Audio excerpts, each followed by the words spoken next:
Avoir des idées, c'est bien. Pouvoir les financer, c'est mieux. À Marseille, depuis 15 ans, un incubateur, comprenait une structure d'accompagnement, aide les entreprises innovantes à concrétiser leurs projets. Une centaine ont pu voir le jour, créant 700 emplois hautement qualifiés. Guylaine Millet et Xavier Schaufenecker. Ce robot baladeur donne le ton de cette journée. Les entreprises présentes ici sont toutes issues des avancées de la recherche, toutes créées à partir de projets scientifiques innovants. Voici les LED intelligentes, la vitre photovoltaïque, le drone ergonomique et les chaussures de sport qui évitent les blessures.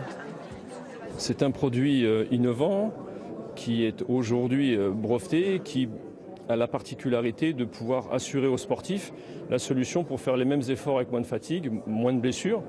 C'est-à-dire que l'architecture même et la géométrie de cette chaussure en fait le produit le plus, on va dire, sécuritaire et performant aujourd'hui du marché.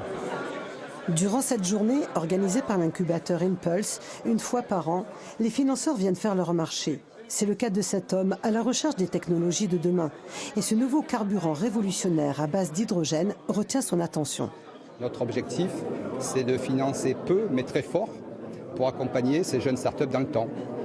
Donc si je prends un exemple de l'entreprise que vous avez derrière vous, si aujourd'hui ça fait 1 an et demi qu'on la regarde, on va peut-être finir un jour par mettre 1 million et demi dedans. Et puis il faudra garder un petit peu d'argent pour la soutenir jusqu'au bout. En 16 ans d'existence, l'incubateur Impulse a accompagné 160 projets d'entreprises innovantes. Les organismes de recherche comme les universités ont vraiment évolué depuis un certain temps et considèrent toute l'importance de la recherche et de l'impact de la recherche sur le monde et la société. Donc l'impact sociétal de nos recherches, c'est quelque chose qui nous tient beaucoup à cœur.